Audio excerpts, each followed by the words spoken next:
Hey, everyone, and welcome back to the Accounting Podcast, the number one podcast for accountants in the world, your weekly news roundup of everything interesting going on in the accounting profession. I'm Blake Oliver. And I'm David Leary. And Blake, I'm excited to talk to you this week. I want to talk about DeepSeek. I want to talk about TaxDome. I want to tell you about the top 10 AI accounting tools every business needs in 2025. I can't wait to hear all about that. I am eager to speak about the Accounting Today 2025 Year Ahead Survey. I've got lots of thoughts about DeepSeek and TaxDome, that TaxDome leak, the data leak. What a disaster. And my tax preparer is onboarding me onto TaxDome right now. So that was interesting to hear about. We also got to talk about the White House buyout offer to federal employees that just came out a day or two ago. But first, let's thank our sponsors. Who are our sponsors for this episode? So today's sponsors, we have Keeper, Cloud Accountant Staffing, and Basil. Thank you so much for sponsoring. If you want to support us, if you want to support the podcast, please do visit our sponsors using the links that you'll hear about when we read those ads later in the episode. I also want to thank one of our listeners, Cameron Dolan, Director of Accounting at the Miami Dolphins and the stadium there.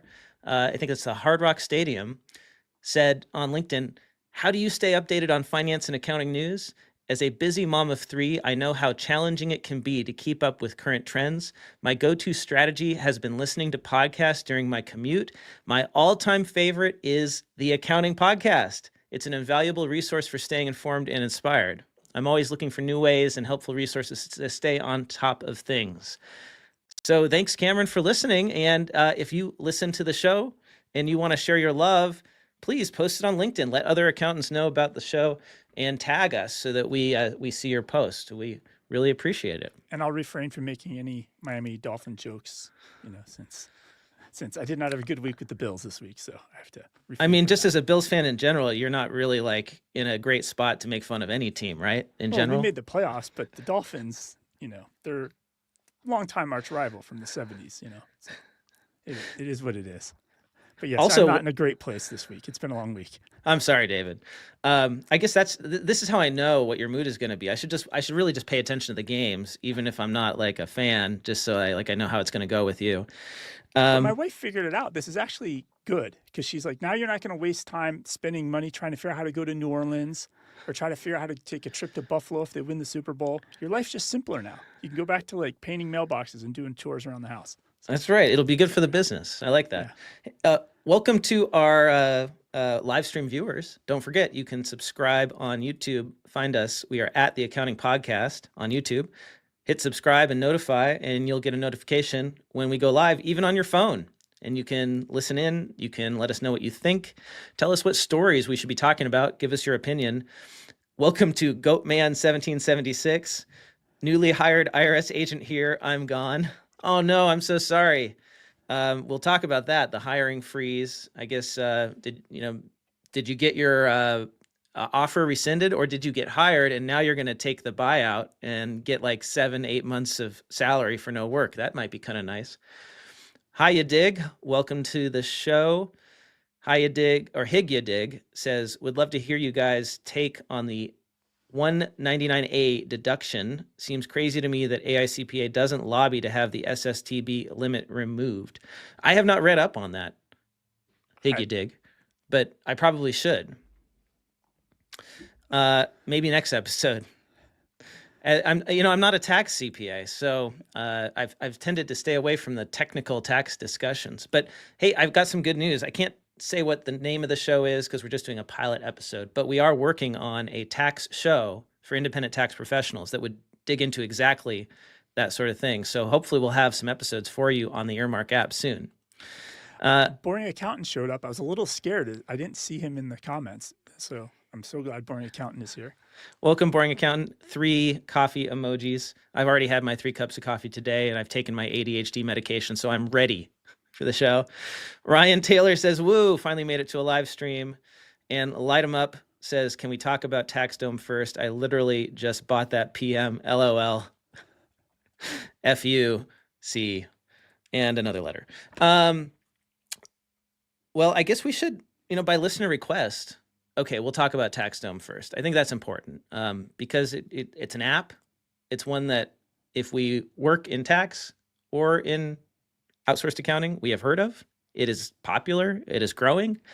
And we need to talk about exactly what happened so that, hopefully assuage some people, give people an understanding like how this happened, that sort of thing, whether it will happen again. And yeah, go for it, David. We can jump in. I'm going to add my screen share here. Hopefully everybody can see this. So this is what caught my eye earlier this week. Ashley Francis posted directly at TaxDome. Can you tell us more about a data security incident today where all of your users that use tags features had their data accessible to every other user on the platform via the reporting feature? And then it went on to say, can you all start taking data security seriously? This is the second data issue in a month. The first being the signature request that just what anyone with the link see the social security numbers on the document. And I did speak to Ashley because she really feels like this is a disclosure issue. Tax professionals have to disclose where the data goes, right? And who's touching data. If you think back, like that was the major beef you had with BotKeeper that time, right? They weren't disclosing it properly, that right. work was going to overseas and in different hands and that type of thing. And that's Ashley's big argument. And then this exploded into a bunch of comments, and then you get other posts. For example, here, people are saying, urgent, there's been a data breach, protect your information. There's been a data breach at TaxDome. It's crucial to stay vigilant. If you're a user, secure your accounts and personal information, enable two-factor authentication. These are all good things to do, but based on our research and checking this out and TaxDome's responses as well, it doesn't appear to be a data breach. It just appears to be a bug. And let's talk about that. Yeah. So what happened? If I logged into TaxDome, what did I see that I shouldn't see? It almost reminded me of what we discussed last week about Sage, where people would run a report but they were using AI, and the AI would bring up data from other invoices that weren't yours. Same type of thing. Apparently there's a common tag many accounting firms use to bucket and tag their clients. And if you did a report on that tag, you were seeing the records from other clients and other firms in yours. Okay. You're seeing hourly and invoice type data. So I go into my TaxDome client portal, I go to the reporting tool, and I run a report for a particular tag. And the report pulls not just my data with that tag, but also the data from other firms with that tag? Correct. And what kind of data are we talking about? So they're saying no individual clients were accessible.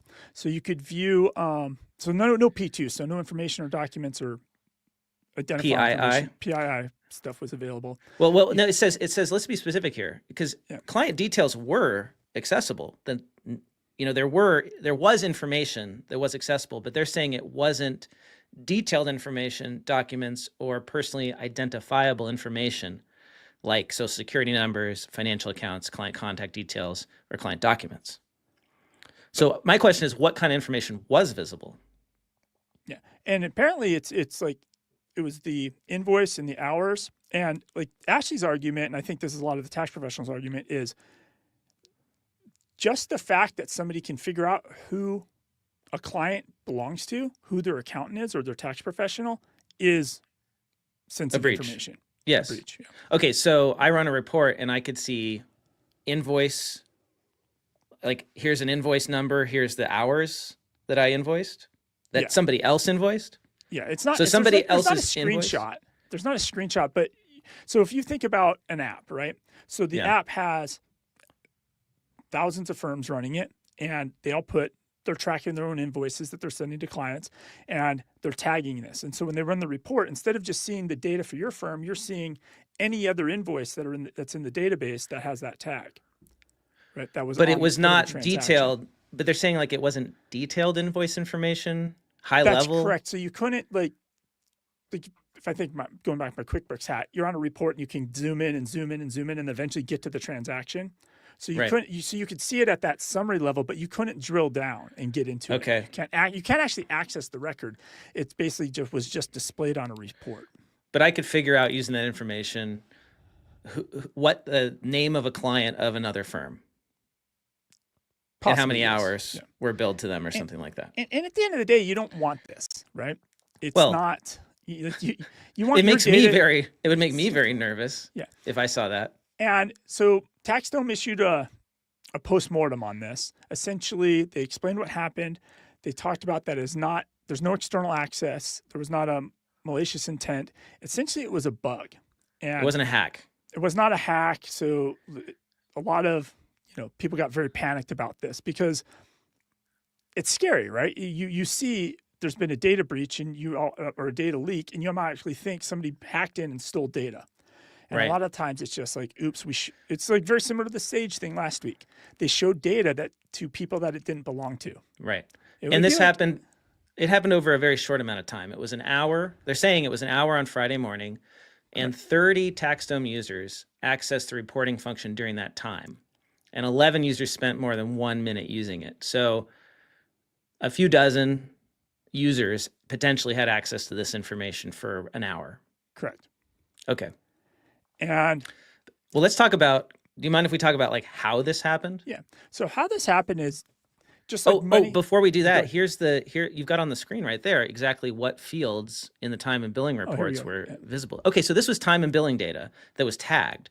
So let's see if there's anything interesting in here. The billable amount, the billable hours, the amount overdue, the cost of service, team members invoice status, the team member, revenue per hour, duration, time entry information, utilization rates. So this is basically time data from other firms visible in the reporting tool. Correct. Okay, got it. Now this is making more sense to me. Like I don't understand why it's so complicated to explain this. Just say it was time and billing information. Anyway, I mean, that's essentially what their app does, right? And it manages some workflows for the clients and automates that. So the way this happened is a lot of apps, when you build an app, even us here at Earmark, right? We need to verify we have a text code we can send to people to reset their passwords, right? Mm-hmm. So we use a third-party tool to do that. A lot of apps, all these apps we're using are all using lots of different third-party tools because that's how you build your app faster. Like perfect example of this is Stripe. Why should every app developer figure out how to build a credit card charging thing and secure the credit card numbers and all that when they can just get some code from Stripe and drop it in? Well, take that to the next level. It's very hard to build, and I think you knew this when you were at Giraffe. It's very hard to build graphs visually and BI type tools. It's very hard to build. Yeah. So in general, reporting is hard, and it has been solved in very elegant ways. And there are third-party tools that you can subscribe to, that you can buy, that you can integrate into your app that just do the reporting. So you don't have to build it from scratch. And that is what TaxDome was using. Yeah. What was the name of it? So they used a tool called, Well, they still use it. Yeah, they're using a tool. Doesn't matter what the name is. So it's a third-party tool. It's a third-party tool. It does reporting. It does reporting. And essentially, you put this tool on and it can you give it access to all of your data. And there was a setting. So you think about each row. So every invoice, these billable time and invoices, these time entries, right, are in a big table. Think about Excel, right? And if there's no filter on the column, you could just see them all. Well, and this is really important, like, because this is the big difference between SaaS products, most SaaS products, and like what you used to have on-prem in your office. So most SaaS products are built to be multi-tenant. So everyone's data is all in shared tables. That's how TaxDome is designed. That's how a lot of apps are designed. Because you don't want to have a table of data for every single firm. It's better just to keep it all in one massive table. And then you limit access to the data based on like a firm ID. Yeah, it's filtered by some sort of firm name, firm ID, some unique number. So when data is being displayed to me in the user interface, I only see data from that table that belongs to my firm or my firm's clients. Correct.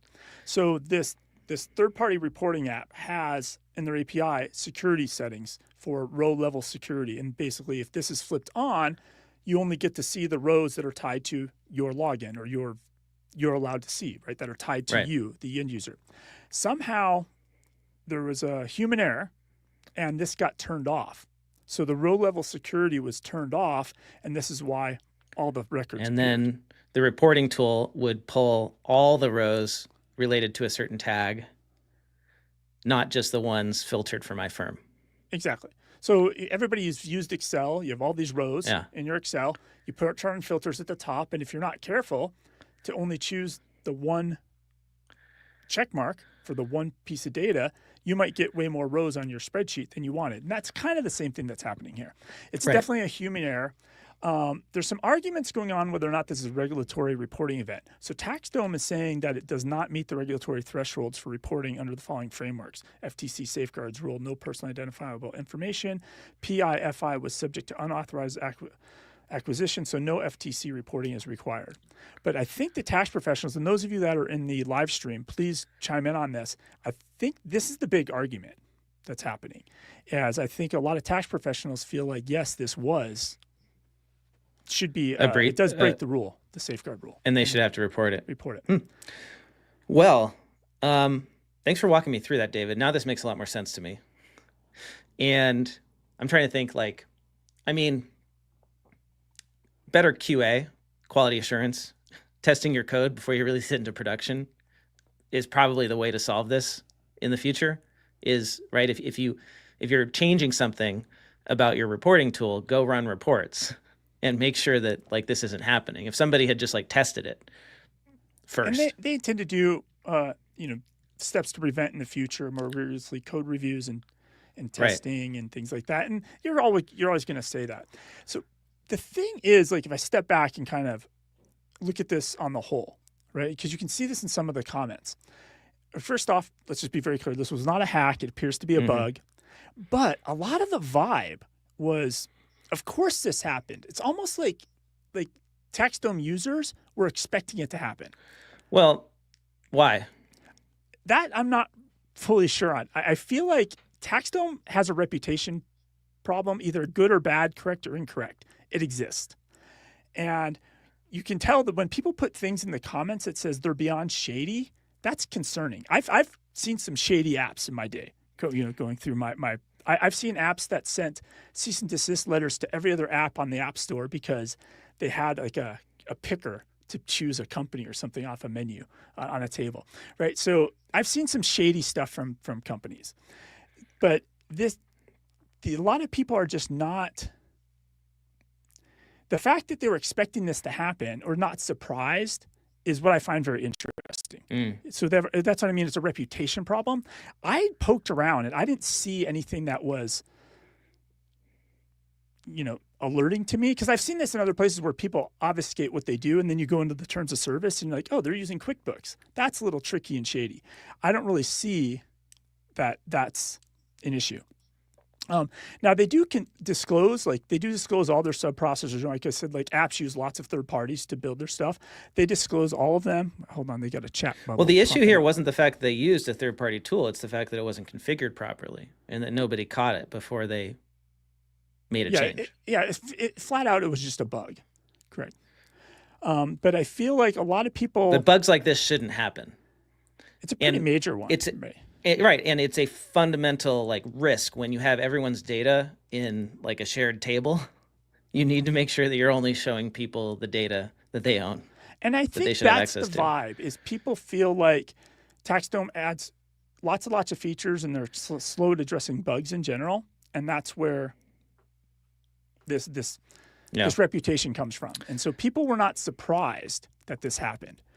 The only thing to me that I feel is suspect at all about TaxDome is their subscription pricing plans and their refund policy. So I always believe you should always do all SaaS on a monthly basis. It's software as a service. Make them earn your money every month, right?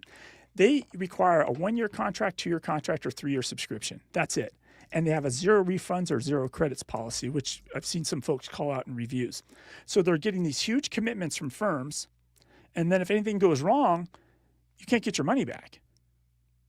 And so that's the only thing that I think is a little suspect of like not the best practice. But everything else I've looked at, like they clearly disclose all the apps they work with, all the apps that are where they're located, where the country, where the data resides, right? Where the so they're everything seems to be disclosed.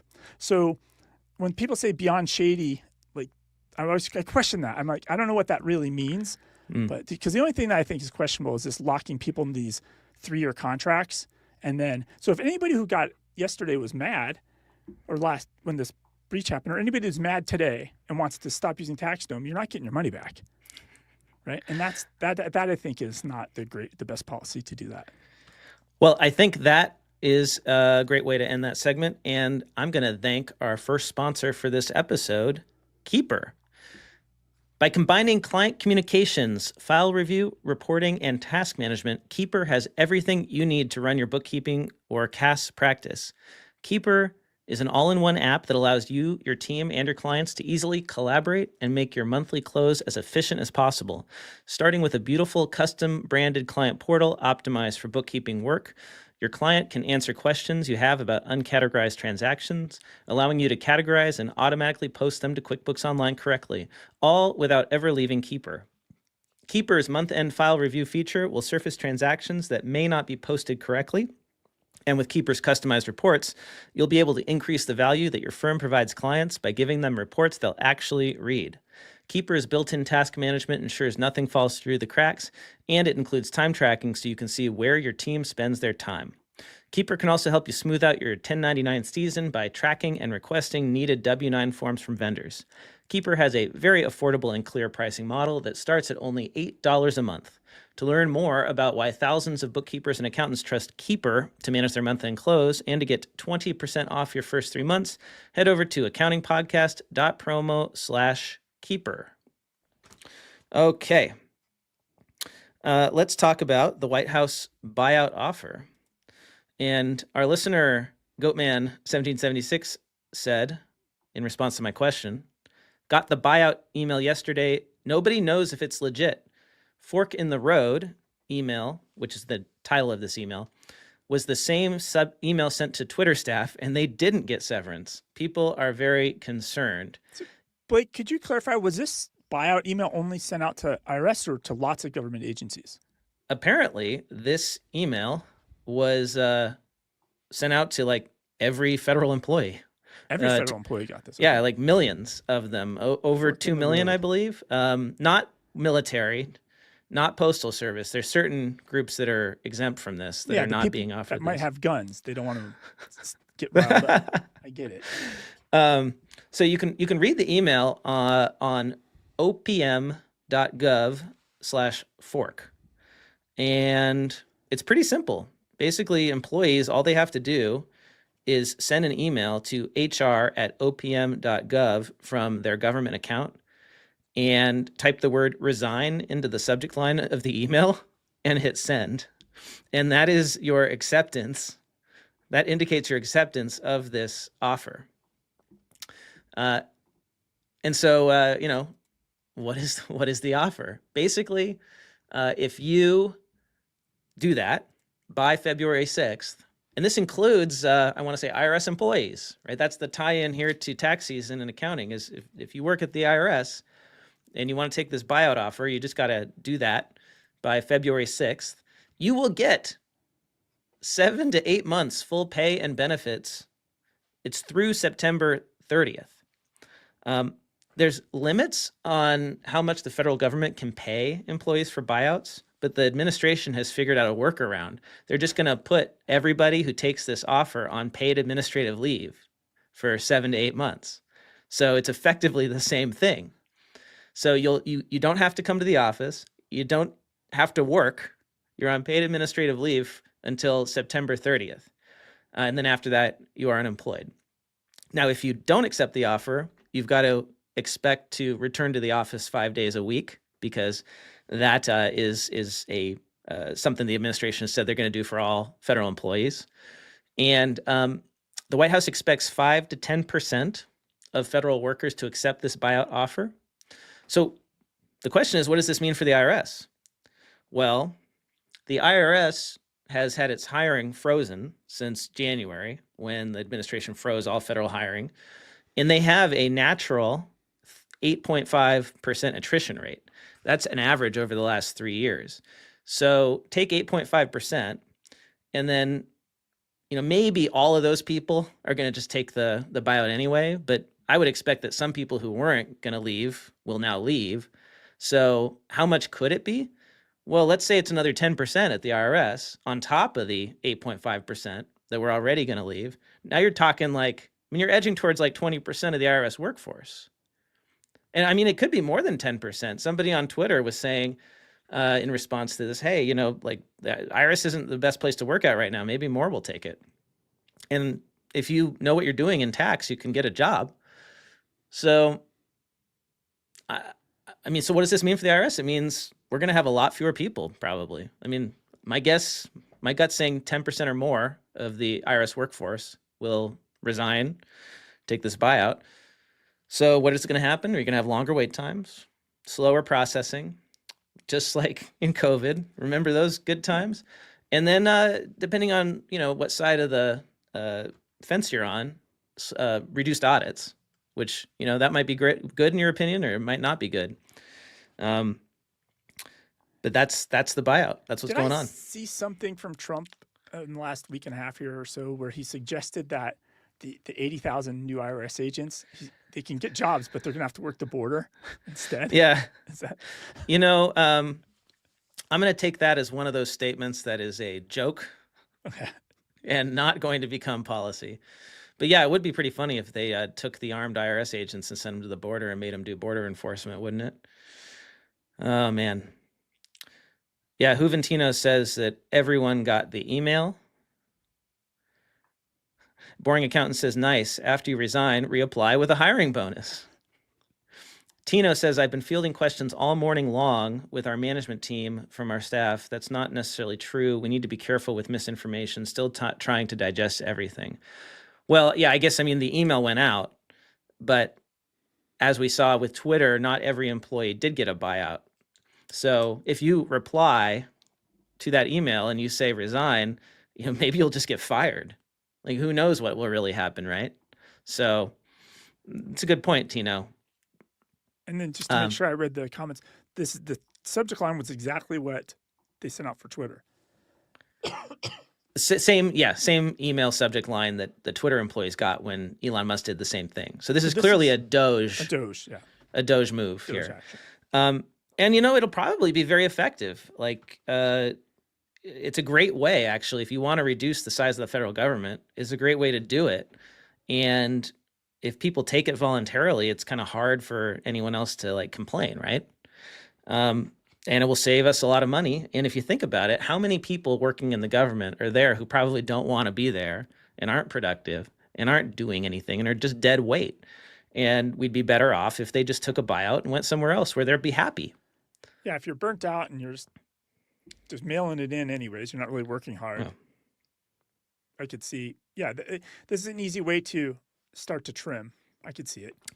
And it's another example of how return to office mandates are actually really just a way to get people to quit so that you don't have to fire them and pay them unemployment or whatever. POTUS, Goatman says, POTUS also said at a Nevada rally that they are working on a plan to terminate newly hired agents. I guess if you already got your job at the IRS before the hiring freeze, you got to keep it. But anyone who had an offer that was still out there that hadn't gone through, that all got rescinded. They're rescinding But those. we'll see if the newly hired people get fired too. The problem with all of this is, as we know, for every dollar you spend on the IRS gives back $5 or $6. So you put $1 million into the IRS in funding, you get $5 to $6 million back in taxes that otherwise wouldn't have been collected because enforcement is so low right now. So, if you want to solve the budget crisis, if you want to reduce the deficit, then cutting IRS funding is not necessarily the way to do it. And, the IRS may not be one of those places where you want to trim the workforce so much. I don't know. But again, there's a part of me that says, well, there's always that 10% that is just dead weight in an Different to organization. corporations, Yeah. and I think that's unfortunately or fortunately, whatever. Elon and Doge has proof. They can point at Twitter. Look, we got rid of all this fat, and Twitter still runs, questionably, but it runs. It didn't crash. You're not getting the fail whale from back in the day. So they Yeah. have data to point at this, and I think I heard an argument. I made it on the All In podcast about an extinction event. You basically are going to cut so much, and then whatever these government services survive, Yeah. those must be the ones that are valuable, and keep those ones only. Well, and if the people who walk out the door are the people with all that institutional knowledge, that's the big concern is, oh, all these really experienced IRS people are going to leave and they have all this knowledge. And now you'll be left with a bunch of inexperienced people. Well, that could be a bad thing, but that could also be a good thing because it's the people who have been there the longest who are the most resistant to change. And if you want the IRS to actually change, people who have been there for like 20, 30, 40 years are not the ones to do it. It's the new people. So, we actually saw this with DeepSeek. I think we should pivot to that, David, the new AI model out of China, because one of the fascinating things about DeepSeek is that apparently the guy who did this, who created DeepSeek, the ChatGPT killer, did it hiring people like fresh out of college with like 1-2 years of experience. Sometimes. So let's rewind a little bit on this and just explain for those that have missed the news. So on Monday, DeepSeek took over rival OpenAI's ChatGPT as the most downloaded free app on the U.S. App Store at the Apple App Store. So out of nowhere, this app just got momentum and it took over the #1 spot. And what happened, it actually wiped out billions in market cap. Shares of Nvidia fell nearly 17% on Monday. The NASDAQ dropped more than 3%. Some people are calling this our Sputnik moment, where the U.S. is in this technology and space race with the Russians, and then one day all of America had to watch Sputnik fly over. This is kind of the same thing. Everybody in the U.S., what's the big announcement they had last week? The $500 billion with governments going to pitch in with OpenAI and all that. And the reason DeepSeek was such a big deal is because the company is saying that they only spent $5.6 million to train this model. And OpenAI spent something like $100 million to train their latest, I think it was ChatGPT 4 model. So that is way cheaper. And they did it using really innovative techniques that saved a lot of processing power. So they didn't have to use so many compute cycles. They didn't even need the most advanced chips. They had like Nvidia chips that were not as good, not as many. And they basically, for a fraction of the cost, built the same thing as OpenAI. And so the market's freaked out because they're saying, well, how valuable is Nvidia really if you don't actually need these super advanced chips to build really sophisticated AI? And the company's down like 15%. It's the largest wipeout of market cap in the history of the stock market. Like $600 billion just like evaporates in market cap. In an afternoon, afternoon. Yeah. And what's interesting, we caused this, right? We had these embargoes and we stopped letting them get access to the fastest chips, thinking like, hey, if they don't have access to the chips, China can't compete with us on AI. So we tried to rig the game, and all it did was create one of those necessity is a mother invention moments where, because they were so starved for the computer power, they had to figure out how to write the code more efficient. So the engineers had to be better than us. We basically created a monster over here. We're worried about, we're worried about whether or not we have TikTok in this country. In the meantime, the real threat from China just happened. And when I say threat, it wiped out 3% of the market value of the NASDAQ. That's 3% from all of Americans' 401ks. That's the threat. It's funny how it backfired, right? Yes, we restricted the export of the most advanced Nvidia chips to China. Now, Nvidia apparently did something that sort of worked around that and gave them chips that were like almost as good, but they couldn't get that many. They were definitely at a huge disadvantage. And so that constraint, not having access to lots of chips and not having access to the best ones, forced the Chinese researchers to figure out how to do more with less. So like you said, David, we created this situation. It's funny. It's like, I remember as a little kid, right at the end of the Soviet Union, right? Like I remember how America, it was amazing how the Soviets always managed to do so good despite their limited resources compared to us. And it's that like competitive spirit and limited resources that make people excel. And sometimes when you have too many resources, you get lazy, you get fat, you get slow. And I think that's maybe what happened with us, right? We just said, oh, we can keep improving models just by spending money. And OpenAI has access to basically unlimited money because money was cheap. They're getting massive investment. They can just blow money on building these models. But you don't actually need to do that. And this might change the game on everything. The electricity that's needed to run AI. It basically Walmarted AI, which could be good for all of us in the country. We might be able to get AI for a lot cheaper now, possibly. And I want to say, just side note, if you want to try the DeepSeek model, it's an open source model.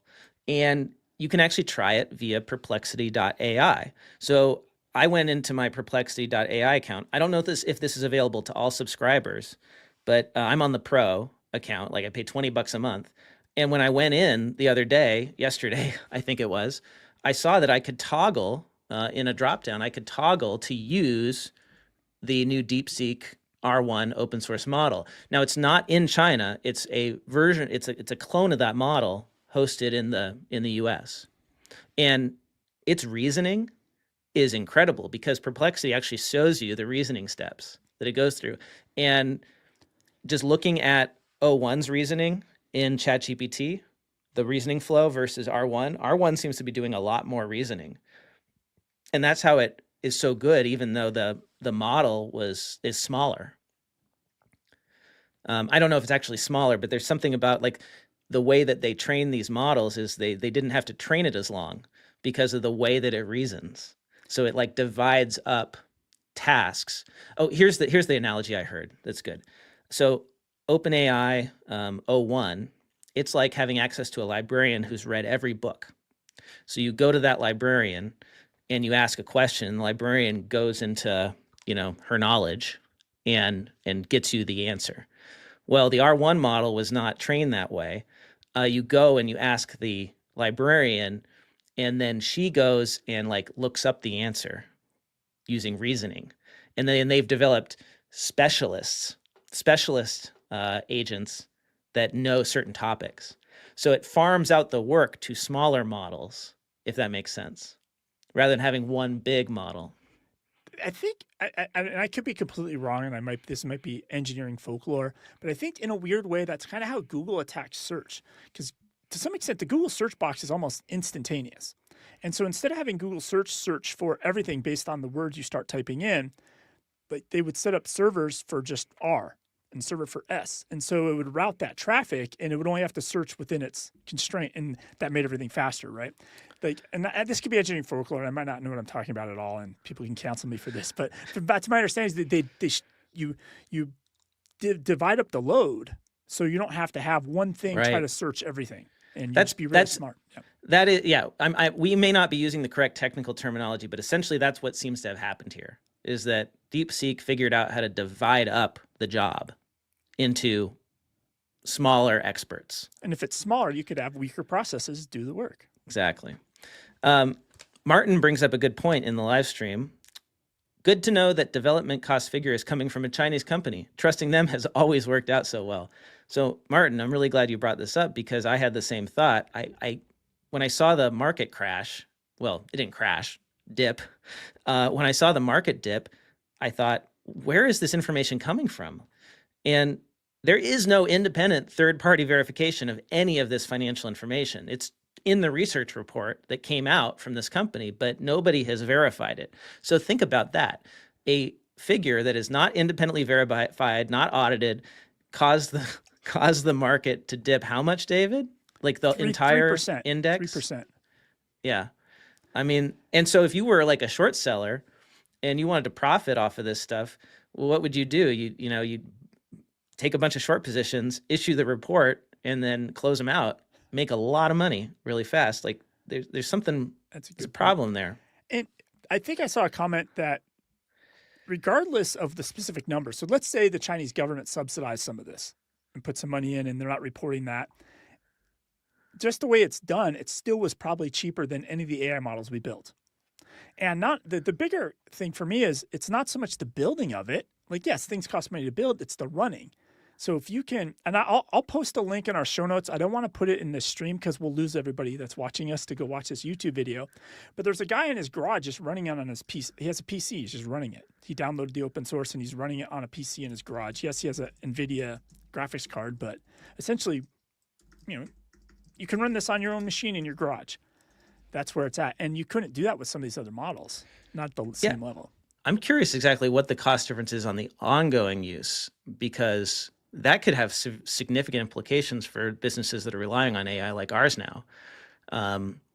So I posted on Twitter about how we use AI now to write the first draft of every CPE course that goes onto Earmark. That used to be a human process that took 3 to 4 hours. And now we do it for $2 to $3 of compute on OpenAI using their 4.0 model. So what if that could be now 25 cents or 15 cents for us? Right. As a business owner, we're going to switch to that. That's a threat to all the U.S. companies. It is. It's like shopping at Walmart. I want cheaper and the stuff. model's open source. So I could just switch all of our processes to some company that's hosting the open source model, or we could even buy hardware to run it ourselves and just pay for electricity, right? So it's looking like, I'm doing a Perplexity search right now, so I haven't been able to verify that this is correct yet. But Perplexity is telling me that the API cost per million tokens for DeepSeek R1 is like inputs are 14 cents to 55 cents, and outputs are like a little over $2, $2.19. That's per million tokens. And ChatGPT o1 Pro is inputs are $15 per million and outputs are $60 per million. So we're talking about, like, on the input side, that's could be a difference of like 100 times cheaper. And that's so. And in a way, it makes it look how ridiculous it is. The earlier announcement this week, the $500 billion the government's going to support the AI czar, or whatever. I don't even know what the announcement was, but it's a lot. It's right. $500 billion to be spent to protect our lead in AI. Like, it's obviously not how much you spend; it's how efficient you get at it. So here's my tie into accounting, David. So when you have a lot of money, it can often be hard to innovate. If you have too many resources, if you have too much money, you waste it. But if you are constrained, you have to be smart. It causes you to be more innovative. And I think this is why we never see large firms innovate. Large accounting firms cannot innovate because they have just too much money. So same thing with large associations. Great example is like, large associations that try to build their own software. Like the AICPA is building like audit software. For years and years, we've heard about this amazing dynamic audit solution. Like, I never hear anyone talk about this thing, right? They pour money into it. But small technology firms can go and build like audit solutions that are like amazing. They get adopted. Same thing with small firms. Small accounting firms can change processes, can try new things, can do innovative billing models, and they have to because they don't have money to waste. So I think it's the big firms are just too profitable. That's why they can't innovate. And so I don't know if there's a lesson here for like technology companies or firms, but like if you really want to innovate, you've got to create some sort of restriction. If you want to be creative, you can't have like everything possible available to you. You have to limit your possibilities. I went through this at Intuit when I built View My Paycheck, because it was really grassroots, and we went up without budget approval, without any of that. And that's why it eventually got built and got out the door, versus the other way, which would have been create a PowerPoint slide, go ask for budget money, build the team, go build the thing. Because we're a resource constraint, we're actually able to get it out the door because we just had to do it. What's the cheapest minimum way to do this to get it done? And it really, a lot of it's just management. I think when you have more money, if you're going to have $500 billion, you're going to have a lot of managers managing that money. And if you look about all these government, you look at the Doge layoff, the fork in the road, right? all these government agencies have budgets of billions, if not trillions, some of them. I think I heard FDA is like $1.5 trillion budget. Yeah. Right. And they have these huge budgets. Well, when you have that much budget, you have to have lots of management.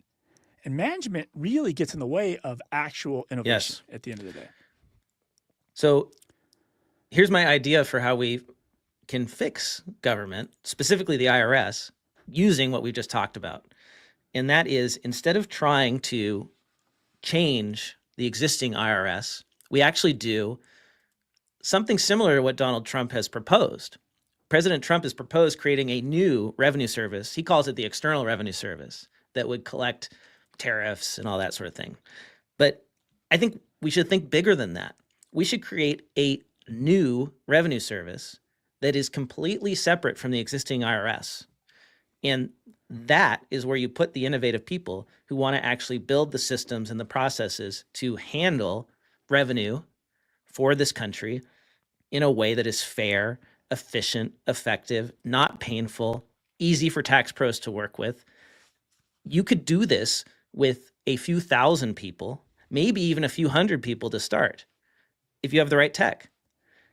And you can start again. And there's ways to transition people over. You could take the easiest tax returns and have the new revenue service start doing those. Or actually maybe even take some of the most complicated, least frequent returns, the rarest kind, and just shuffle them all over to the new revenue service to deal with. And they can figure out how to optimize that. And this could have been delivered in the letter. You can take this buyout, or if you'd like, you could go to the new startup, IRS the new revenue 2.0, service. Right? The new the IRS 2.0 that we're going to build from scratch. You can join that team. And you're naturally going to get a personality that is not, that maybe likes the risk of that, or it sounds good, and not take the buyout. Bring in people from tech to work in the new revenue service to build the systems. Bring in people from Intuit. Bring in people from Oracle NetSuite, right?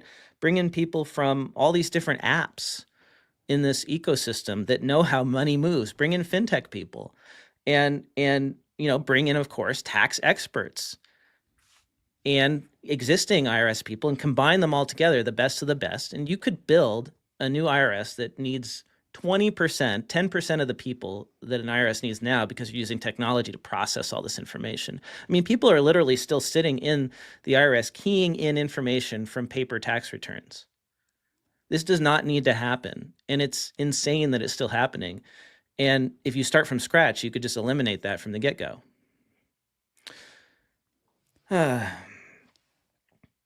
So, David, I think we should thank our next sponsor. Yeah, I'll jump in on that here.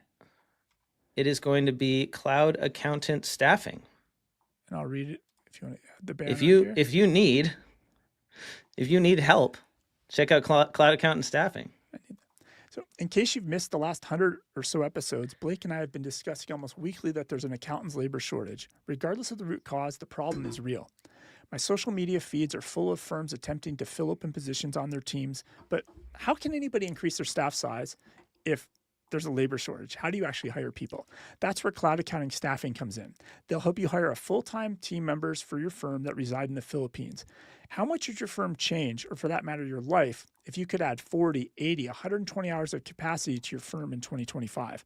Cloud Accountant Staffing was founded by a firm owner who grew his firm using offshore talent, and now he's applying everything he learned to help you grow your firm. If your firm is in need of expert bookkeepers, accountants, CPAs, or virtual assistants, head over to accountingpodcast.promo/cast. That is accountingpodcast.promo/CAS. Thank you, Cloud Accountant Staffing. Let's talk about Accounting Today's 2025 Year Ahead Survey. I've got a list of 7 stats from this survey that I really enjoyed. Now, who do they survey for this? Oh, that's great. I wish I had that in front of me.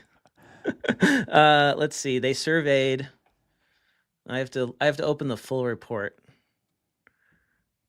That means I have to download the report again. Oh. Put an email address. That's okay. We'll assume. No, wait, I got it. Where's the key? Where's the methodology? Okay. They surveyed 291 accounting professionals. And 65% were CPA firms, 19% non-CPA accounting firms, and then 16% tax-only firms. So it skews towards CPA firms, and there's a broad range of sizes, skewing more towards the under 20, which is, most of the profession is firms under that number. Okay, so what are the key takeaways so you don't have to read it yourself? Let's talk about revenue growth. 69% of firms expect revenue growth of at least 4%. I would hope they would have revenue growth of 4% because that's only a little bit more than the inflation rate. But 24%, so almost a quarter, anticipate double-digit growth, 10% or more. What about advisory work? We keep hearing about how important advisory work is. We're actually spending less time on advisory work than last year. So only 31% of firms this year, 31% of firms spent less time on it this year. Are they getting more efficient? And they spent more on compliance work. Are they more efficient at the advisory, or is it just there's so much compliance work? I think there's just so much compliance work. And also, my feeling is that if you do compliance work well, it's very profitable and it's very scalable. And so while there's nothing wrong, in my opinion, with doing advisory, it's a great business. If I were building a firm again, I would be focusing on compliance services. All right, so how about hiring? Half of firms are going to hire in 2025, but they're only going to hire half as many people compared to 2024. And when it comes to remote employees, 62% of firms refuse to hire any remote employees, like fully remote employees. So more than half of all people surveyed says their firm will not hire a remote employee. Yeah. And that's a 10% increase over last year. So we are moving away from remote work. Now, that still means that 38% of firms will consider hiring a fully remote employee. And actually, while we're on that, what is the breakdown of remote versus hybrid versus in-office in public accounting? So it's 56% that work full-time in the office. So a little over half work full-time in the office, all the time, all the employees. And that's an increase of 4% from last year. About a quarter of firms, 24%, have hybrid arrangements. And then another 20% have fully remote. But that's a decrease. It used to be 25%. So we're down to 20% of accounting firms in this country, or surveyed by Accounting Today, are fully remote. And you said that's down 5% from the Yes. year before? And I imagine that was down 10% from the year before and 20% from the year before because we were in COVID times. Right. Like, is this trending to zero? I don't think so. No. I think we're just normalizing. That's my feel. Because before COVID, it was like less than 10% of firms were fully remote. And we doubled that number essentially, which is a lot. So I would just say this is like going, normalizing back to the trend. But, if you're a firm that hires fully remote, like there's a lot of people who want those jobs. So you actually have an advantage compared to firms that require in office. But we also saw from the earlier data point that firms are hiring fewer people compared to last year. So if you need fewer people, you can be pickier about where they work. Basically, supply and demand kind of situation, right? Yep. Let's talk about IT spending, tech spending. Over half of firms are going to increase their IT spending in 2025. It's actually 60%, and that's up 10% in previous years. And get this, technology as a percentage of the firm's budget, so percentage of expenses is what I'm taking this to mean, it's 21% now. 21% of your firm's budget goes to tech. That's way higher than when I had my firm, even just, that was in like 2014, 2015 when I sold that. I mean, that's amazing. And larger firms spend even more. 30% or more of their budget is IT and technology. Software is eating the world, as Mark Andreessen said. Yeah. It sounds like you have some thoughts on Yeah, that, I'm David. wondering how much of that is because A, we're adopting new technology, or is it just a lot of the apps, once they know they're established in a firm, they start raising the prices.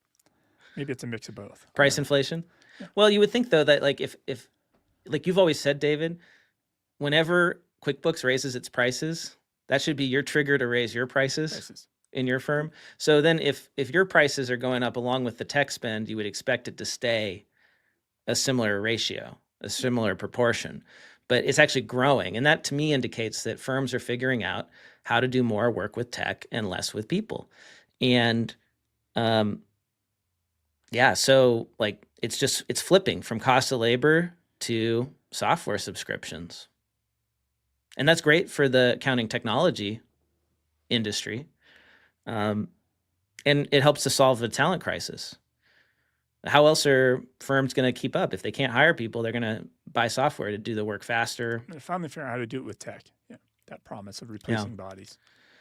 Allison says, why fewer people? Is that because firms are taking on less work, or just that they have been trying to find people in 2024 and had a tough time? I don't know. Maybe it could be a lot of things. Could be that, like we just talked about, technology means they don't have to hire as many people. Maybe AI is starting to have an impact on firms. Maybe everybody just like hired a lot of people last year for whatever reason, and now we're just naturally pulling back. I'd be curious to know the answers. And if you're listening, if you're on YouTube or on LinkedIn with us as we stream here, let us know. Like, what is your firm hiring fewer people? Are you hiring more? And if so, why? Okay, last stat, still on the technology theme. How many firms are using AI tools? It's 23% of firms right now that responded to the survey. 23% of firms are using AI tools, which is kind of like what I would expect, actually. Although it's pretty much the same as when I surveyed my speaking conference attendees. Like when I went and did speaking sessions and I surveyed the live audience at a lot of these conferences with a lot of CPA firm attendees, I would only get maybe 20% of the audience saying that they'd actually used AI. Now, it's only 23% using AI tools, but a third are exploring the technologies. So add those two together and you get half of firms are either using them now or exploring using them. So we should see rapid growth in AI adoption in firms over the next few years. All right, that is all of my stats from the Accounting Today Year Ahead survey. I think this will go off of this a little bit. So I saw an article in the Accountancy Age, and it said the top 10 AI accounting tools every business needs in 2025. So before I display this table, Blake, what kind of things do you expect to see on this table if it's the top 10 AI accounting tools? Top 10 AI accounting, tax research maybe would be one, like a tax research tool. I expect to see like the chatbots like ChatGPT and Claude and Perplexity. Or maybe like all the hot new accounting AI agent startups that are happening, the Basis and even Botkeeper, all these ones that are out there. Maybe you'd want to see those in the list. I mean, if this is for like a general business audience, then yeah. So let me open this up for you. I'll add this to the stage. And here's the table. The 10 best AI tools to know in 2025 for businesses to know. It's just a list of GLs, basically. It's QuickBooks, Zoho, Xero, Vic Is this sponsored content? This I couldn't figure out. It might be. It's on Accountancy Age. They don't tend to do that much of that. I mean, I'm not positive it's sponsored content or not. Okay. But it's a lot of the AI that's already in the GLs they're talking about. Even FreshBooks is on their NetSuite. So there are a couple apps, like Vic AI is on here, which uses AI to scan bills and those types of things. And then Trillion's on here, which will scan your lease contracts and all of that. But in general, I was shocked to see an article with that title and just see a bunch of GLs. Like where are, like you said, where's DeepSeek? Where's ChatGPT? Like how are the basic, even just Claude to do your emails, right? Yeah. It just don't exist. It's you're right. Maybe this is a paid article. Maybe it kind of annoys me that I don't know. Whoever did this does not know what they're talking about. I'm sorry, but because the AI tools that are built into these GLs are really mediocre right now. I don't know, maybe our listeners have had a different experience, but like I am not impressed. And Zero is on this list, so I'm going to go ahead and rant a little bit about Zero. I'm going to complain as a Zero user because Zero just unveiled their new tagline. They've changed their tagline from beautiful accounting software to your business supercharged, which I guess means that they're going to use AI to like supercharge businesses. But when I go into Zero and I reconcile, it's still the same flow that I have experienced for like 10 years now, more than 10 years. It has not really meaningfully changed. And they could be using AI to automate the categorization of all the transactions. And it sucks. It's terrible. Whatever they did was with machine learning a while ago, and it does not get it right. Like bank statement line comes in. This is something that if I gave it to ChatGPT, even like the mini model, like the cheapest model with like a GL sample, and I just gave it bank statement lines, it could pick the vendor and it could pick the account code like 99% of the time, and Zero doesn't. I don't get it. Like, why are they not investing in this? And why is, I don't know if does this work well in QuickBooks either? Like, does the automatic suggested transaction categorization work that well? I mean, they made some changes. It's getting better. But I also like went to the high level business feed the other day and I tried to upload a bill to the high level AI part that's inside of QuickBooks, and then the bill just never showed up. So then today I had to go to the enter bill screen, upload a bill, so it would upload it and then do the AI reading on it. So there's a disconnect on the global AI in QuickBooks and the specific one. But this ties back to DeepSeek, right? It's probably very expensive for Intuit and Zero, et cetera, to lease this compute power and add this stuff to their thing. I don't buy that though, David, because like ChatGPT Mini, 4.0 Mini is insanely cheap. We use it for like pennies per query. If we can afford it, it's true. If we can afford it, then like Zero and Intuit can afford this stuff.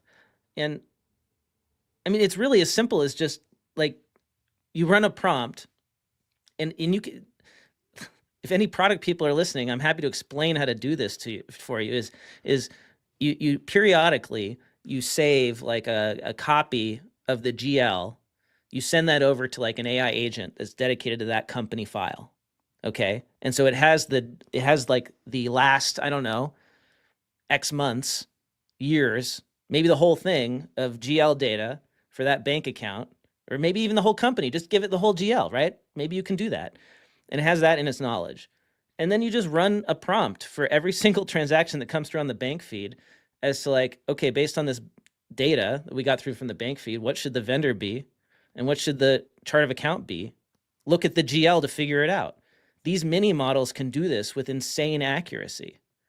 Like, this is solvable. I could go to Intuit or Zero and do this. Like, I don't understand why they haven't figured out how to do this. It feels like the models right now for bank feed matching, just look at amounts first. I think, and then that's it.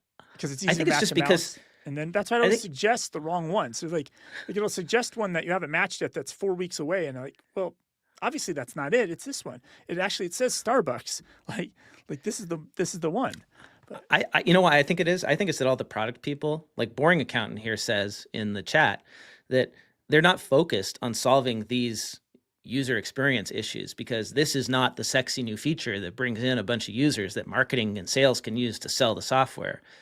So they don't focus on it because they're not actually focused on like, what are people doing every day that we can make easier in these products? And like, that's the big problem when a company gets really big, is they stop paying attention to the day-to-day users. So ultimately, where I saw a tweet about this, about product managers that don't want to talk to customers ultimately, or get in the weeds and test stuff out. But this ties back to this, I think, people's frustration with TaxDome. They feel like TaxDome's adding all these new things and not fixing the unsexy, boring stuff. Right. It's always about the new feature, the latest thing that can sell your firm, the hottest new thing. And people don't ever want to do the boring work that adds up over time to be a super valuable product. Well, and the attitude of move fast and break things does not work in the accounting profession. Yes. We need to know that our client data is secure, that you are making that a priority. And so issues like this, they seem small, but I guarantee you that TaxDome is going to take a huge hit on their sales because of it, because they will have lost the confidence of a lot of people as a result, whether that's warranted or not. It's the appearance of not having the security that is just as much a problem for these tech companies. They're not having it. Yep. All right, David, we should thank our final sponsor. I'll go ahead and read this one if you want to put up the banner. Thank you to Basil for sponsoring this episode. Is your accounting firm looking for a better practice management solution? Are you tired of juggling multiple apps just to get work done? Well, you need to hear about Basil. It's an all-in-one practice management platform that finally brings together everything under one roof: client portals, e-signatures, tasks, workflows, calendars, invoicing, you name it. It's everything you need to run your firm smoothly. You can deal with just one product, one user interface, and one subscription. And plus, it's powered by Amazon Web Services, so you know your data is secure. What makes Basil unique is its beautiful, clean design. You'll feel right at home because it works like your favorite apps. There's no complicated training or lengthy setup. You can be up and running in minutes, and get this, you'll receive complimentary onboarding services, and if you ever need a hand, their world-class support team is there 24/7. With Basil, there are no hidden fees, no surprises, just straightforward pricing that makes sense. The monthly cost is a low $30 per team member, and that includes unlimited clients, allowing you to scale your firm without huge software bills piling up. If you're ready to transform your practice and want to give Basil a try for free, head over to accountingpodcast.promo/Basil. That's accountingpodcast.promo/BASIL. Tyler says in the chat on LinkedIn, "Amen, Blake. Move fast and break things is how you fail." Thank you. Yeah, it works in certain areas of tech, but not in areas where you are partnering with professionals for whom move fast and break things does not work.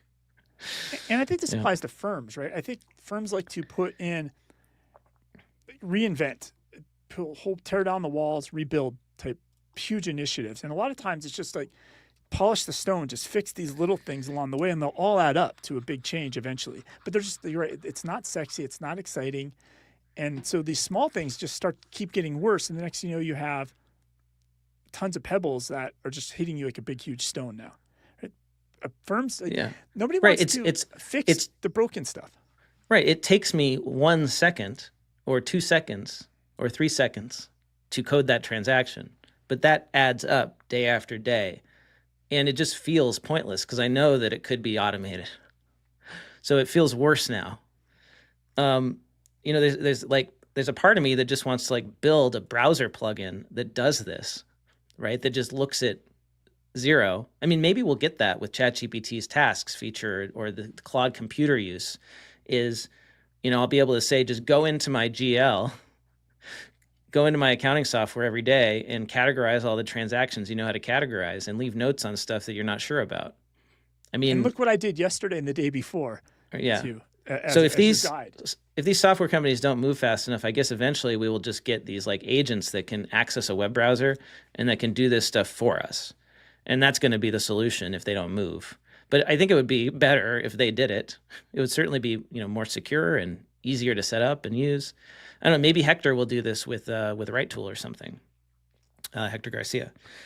All right, David, that's all the time we have this week. Don't forget, listeners, you can get a free continuing professional education credit for listening to the Accounting Podcast and all of our past episodes on the Earmark app. Just go to earmark.app in your web browser or download the free mobile app from the App Store, create your free account, and earn your free CPE. It's free, 1 per week. And if you want to support us and unlock unlimited courses, it's just $150 a year. That's it. It's the best deal on the market. We've got 2,000 courses now on the app, and you can listen to a podcast episode while you're driving to work, while you are working out, while you're doing chores. And when you're done listening, you just take a quick quiz and you get your CP certificate right there, and it gets emailed to you as well. And I was So- looking like from a value perspective, I was looking at some continuing education apps that were in other industries. Everybody is like hundreds and hundreds of dollars a year. Like we're giving you unlimited for $150 a year. You can't beat it. And we have way more courses. That's right. Well, and the reason we keep it so cheap, I mean, we could raise the price, but the reason we keep it affordable is because we want to make good, interesting CPE available to everyone. It shouldn't just be like partners who can afford to spend $1,000 or $2,000 on CPE every year. And, you know, everybody should get to do it. You shouldn't have to go sit on like free webinars that have nothing to do with what you do just to get a CPE. Like, listen to a show you like. And if you don't like our show, there's tons of other shows on the app, including Oh My Fraud. But if you're still listening to this, you must like our show, or it's a hate listen for you, and you just dropped in randomly on LinkedIn or Twitter, and you're like, oh, this is terrible. Well, I'm telling you, there's even better content on the Earmark app. Oh My Fraud is very popular, as is Federal Tax Updates. There's also my Earmark podcast. We got so many more on the app. Go check it out. Earmark.app, free account, sign up. And we will see you all here next week. Actually, I don't know when we're going to record next, David, because I'm taking a little vacation, so I won't be here on Wednesday, but we'll figure it out. Are you skiing or something? I'm going to be, I'm going to be skiing. Don't come back with another broken hand or thumb or something. I'm going to wear my brace. Don't worry about it. I'll be good. All right. I'll be safe. I'm only going to stick to the greens and blues. No black diamonds for me this trip. Okay. Well, make sure we have to, or Apple tag you or whatever. Air tag me to make sure you're only on the blues and green diamonds. Give you a special vest that says you're only allowed to do these. Safety vest. Yeah, safety vest. Awesome. Perfect. Bye, everyone. See you around.